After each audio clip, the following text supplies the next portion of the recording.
Ymedia Group, the fastest growing media group in North America. Ramonaji, I'll come back to you. Let's talk about the Iranian community. As I was mentioning earlier, the Iranian community is facing challenges in Dubai. That's a media report that I'm sharing with you. There is discussion their golden visas could be cancelled. There's discussion they're facing tough time. There was a hospital there for many years, and that hospital had almost 700 people, the Iranian hospital in Dubai, and they're saying many of their employees have been told to go back to Iran. And there's also a mention of so many other things. So the Iranian community, whether they're in London, England, whether they're in California, New York, Greater Toronto area, Greater Vancouver. So what's the discussion going on, and if at all the media reports are true in Dubai, because Dubai has been targeted the most, even ahead of Israel as well. They're not able to target US for sure, US mainland, but ahead of Israel, Dubai has been targeted a lot by Iran. So I want to have a sense what the Iranian community is discussing right now. Please. Yes, that has happened right away. UAE has a lot of Iranian population. It's been there for decades now, and it's a big community. Of course, it's one of the biggest communities outside of Iran in the Middle East, and that was immediately what the UAE government pushed out as soon as the war started. So yes, that's been going around in the Iranian community as well as Iranian media. And as well as, if you can imagine, all the Telegram chats and all of that. Iranian community mostly sends out their information through Telegram. The Indian community uses, WhatsApp. The Chinese community uses WeChat. So every community has their own sort of social media app that is, widely used. And all throughout Telegram and all the different groups that are on there have been spreading all this local information, and this is one way of UAE retaliating, shy of any defensive mechanism. This is one way of retaliating with Iran, and the devastating part of that is that in all of this you had the protests that have happened in Iran earlier this year. Estimates of anywhere from 35 to 40,000 people were killed by the Iranian government, by the Iranian regime, and then this war broke out. We're about over a month now, and some estimates say that there's about 5,000 bombs that were dropped on Iran. So everywhere you look at it, and of course, if visas are canceled and Iranians have to go back to their country, then you can imagine what their situation is to also go into a war zone. So yeah, it's devastating all around for the Iranian community in Iran, more so than, of course, outside of the Iran. And as I described, there's a lot of Iranians that cannot go back to Iran because of, when they left, what was their political situation, did they serve in the army? There's all of that stuff that's also an issue as well. And imagine if you've already set up your home in another country, like in this case, UAE, and you have to just pack up and leave because you're no longer welcome in that country, and you have to go back to a country that's in a massive war right now. Let's talk about this whole breaking news about the U.S. F-15 fighter jets that were shot down, and yeah, there's speculation on one pilot still they're being searched for inside of Iran. There has been a reward offered by the Iranian government if this person is found, this pilot's found. The other one was rescued from conflicting stories. Of course, this is an evolving story. So yes, we'll keep an eye on that. But really what this also shows is, President Trump decided to, along with Israel, decided to wage this war through air.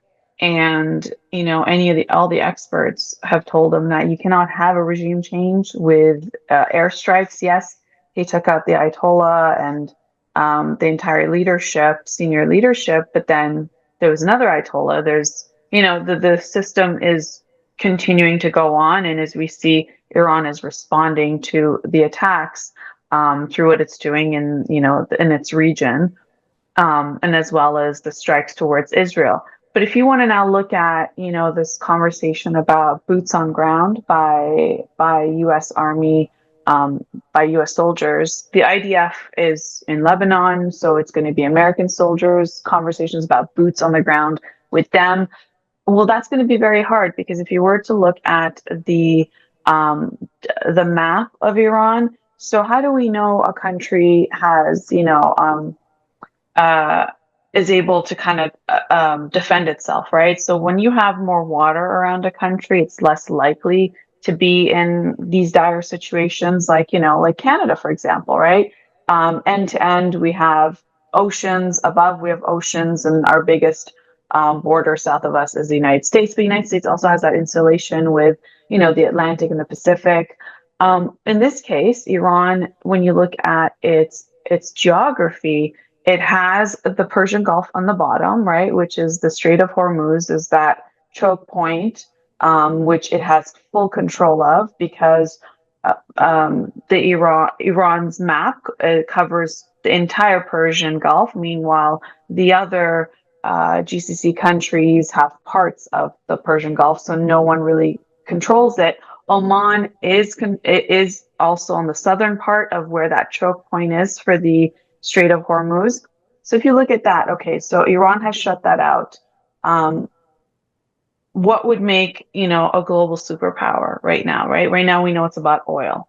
And I can break this down in many different aspects of it, of what this means in the short term and the long term. But Iran closing that up and now creating a toll system, or countries it gets along with, so it allows them to have oil, such as China and India and so on and forth. Well, if the American troops try to go to Karg Island, well, there could be mines throughout that area, so it's very hard to get to it. Let's say you do get to it, how are you able to keep it? Because on the southern region of Iran is the Zagros Mountains. It's a mountainous region. And then, so if any invasion were to happen, which is what boots on the ground means, well, the mountains also give Iran an advantage to be able to strike down any of the foreign military invasion wise. And then after the mountains, you have desert, right? So if you try to go in through Iraq and this whole thing has shown massive solidarity with Iran. But if you were to go through Iraq, well, you got the mountains there, right? And then if you try to go through, you mentioned Pakistan a few days ago, well, you have the desert there. And Tehran is situated north of all of that. So the whole point would be to get to Tehran, you got to get through the mountains, you got to get through the desert, and then you got to get to Tehran. And there's also mountains around Tehran too. So, and then the only other way is the Caspian Sea, which is above, but then you have Russia and it's closed off. And so that would be not another way to get to Iran. So whichever way you're looking at this, as you're seeing, okay, fighter jets being shot down. So if you're thinking about ground invasion, it's going to prove to be very difficult. And then this whole conversation about, oh, let's go and get the enriched uranium in Esfahan. Well, Esfahan is, you have the mountainous regions and then you have Esfahan. So to even tackle that, and imagine this is a regime, this is a government that's been preparing for this for 50 years. Donald Trump's only had the second administration for 1 year. Pete Hegseth, Secretary of War, has only had the job for a year. So, compare the minds of those people compared to a regime that's been preparing for this for about 5 decades. It's mismatched in that sense. And if you want to talk about what this means for regional power, well, Iran is doing this entire thing, this war, very strategically. And it's so shameful to talk about war as strategy because lives are being lost. But if we're talking about the technicalities of things, which is, again, very shameful, is, Russia's been able to survive what it's been doing, because it has, provides about 11% of the world's oil. Iran was providing 4% of the world's oil. So now, with Iran having the chokehold on the Strait of Hormuz, shutting it down, well, that's 20% of the world's oil. Um, and so immediately Iran, whereas before it was just providing 4%, is now taking control of 20%. So it very much shifts the entire situation of a political power, you could say. And when you have, the Southwest region, Pacific region, relying on Iranian oil, or relying on the oil that comes out of that region of the Persian Gulf, with India 60%, China 40%, Japan 75%. Those are not small numbers at all. So this shifts everything. And so what the big picture could be for Trump, well, we could discuss that. But in the immediate scenario, if Trump decides he's going to, let's say, pull out and say, okay, European Union, NATO, you guys didn't do anything. We don't need your oil. We don't need that oil. We have our own. You guys really need it. Or he kind of throws it on to China, India, Japan, and the rest of them, and says, you guys deal with it. We took out, the Ayatollah, and the rest is yours. It still puts the US in a situation where then Iran becomes more of a regional power in that sense, because now it's negotiating terms, right? And with a toll, with the numbers I've read about $2 million just to pass, that's the revenue that goes back into being able to defend itself militarily. So there's that whole thing that you got to also take into consideration, and then Iran deciding, well, we don't want to use USD for trade on oil, which they're already not doing with China. That again puts the United States in a sticky situation as well. And then of course we need to talk about Canada and how this all affects Canada. When it comes to oil, Canada is a massive oil producing country, but unfortunately when it comes to the east coast of Canada, we rely on imports from Saudi Arabia as well, and that's why we're seeing our prices increasing at the pumps. Yeah, very good points. And there are so many points that we need to discuss, but we've heard a lot of discussion on this thing, that who is the biggest winner in this war. We've heard some people would say Russia is the biggest winner. Some leaders have even mentioned that Russia is one of the biggest winners. Some people would say China is winning. Others could say India is winning. I don't know. But if I were to name who is the biggest winner in this war, I would say, the companies who are manufacturing all these weapons, they're definitely the biggest winner, even ahead of Russia, China, India, whatever country you want to name, ahead of Israel, ahead of Iran or US. Why I'm saying that? We just heard US President Donald Trump, he's asking for $1.5 trillion budget. That's the defense budget for 2027. So can we imagine $1.5 trillion defense budget for just 1 year in 2027? That's almost a 40% increase. I don't think so after the Second World War, US would have expanded the defense budget in a single year anytime. I can't recall. And we're talking in times when everyone is talking about, oh, the debt was 20 trillion, then 25 trillion, then 30 trillion, 35, it's 39 trillion as we speak. Very quickly moving towards a $50 trillion debt. Can you imagine a $50 trillion debt? And let me tell you why we're talking almost a 50 trillion debt could happen.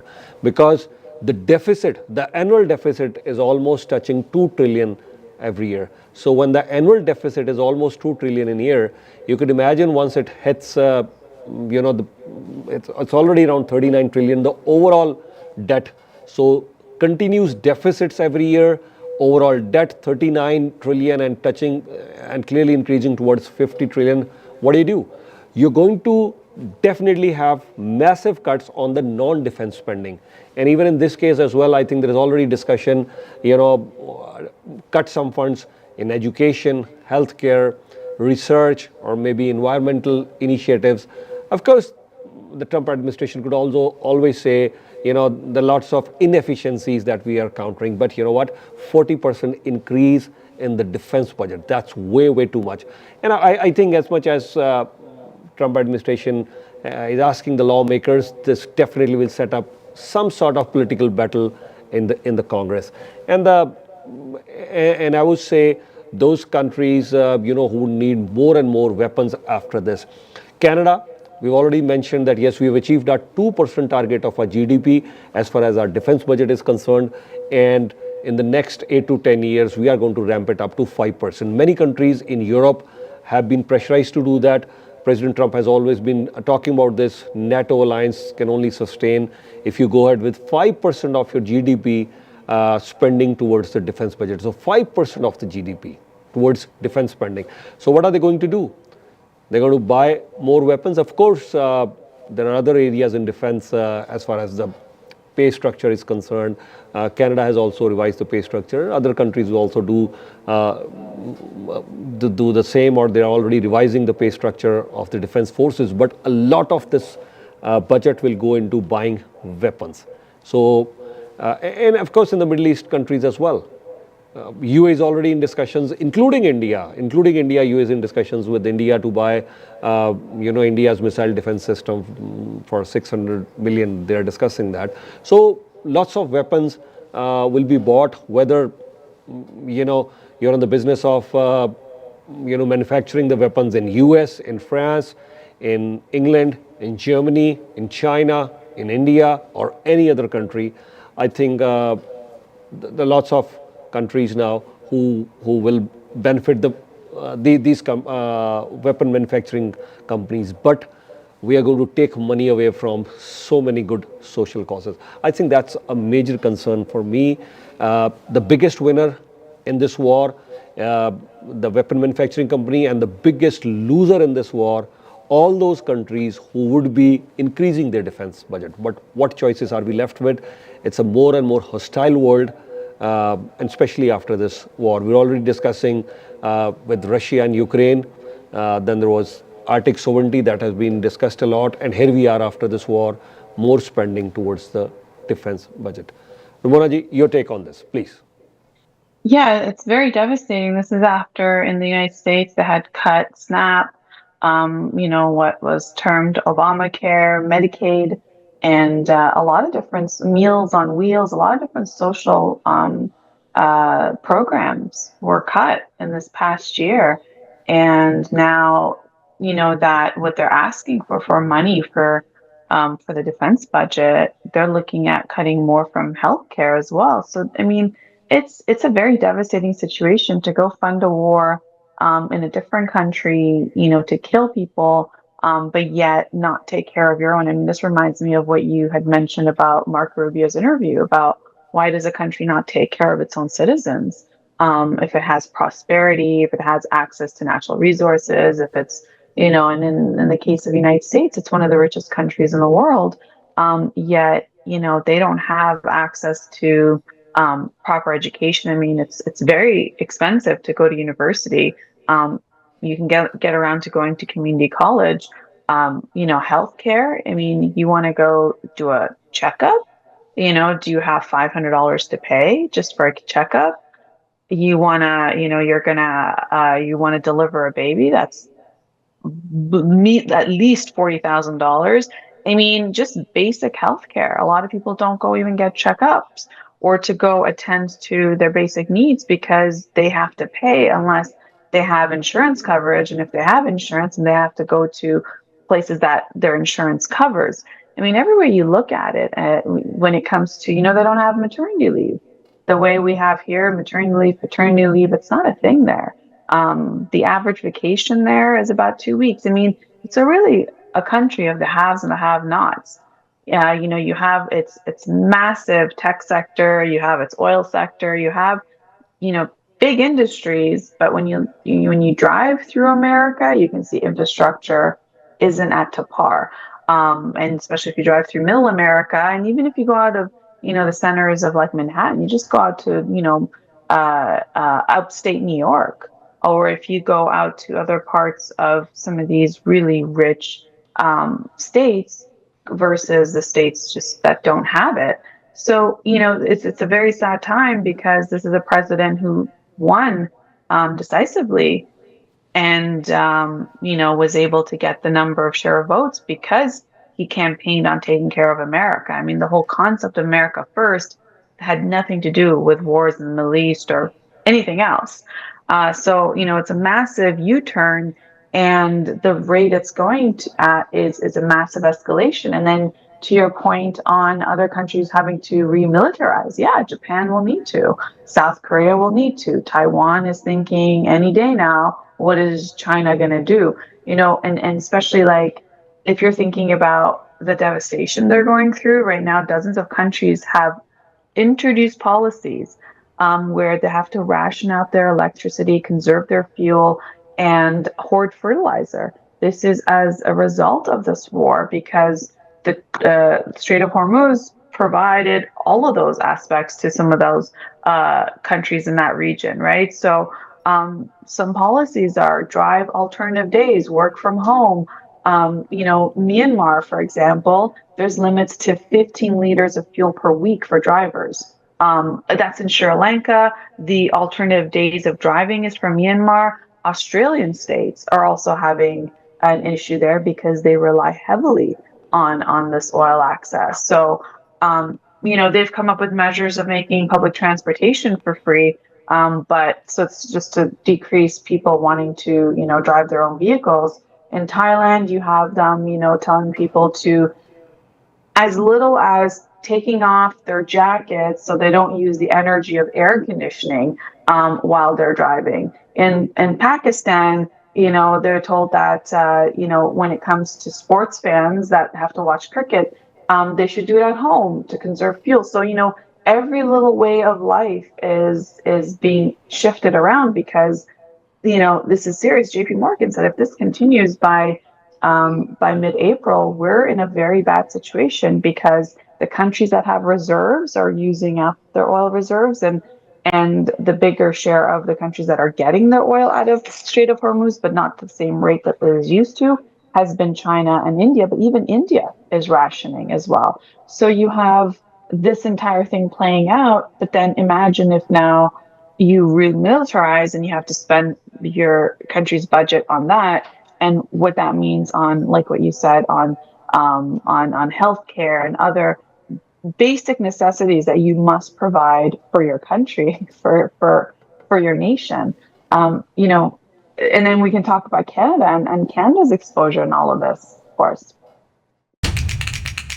Ymedia Group, the fastest growing media group in North America.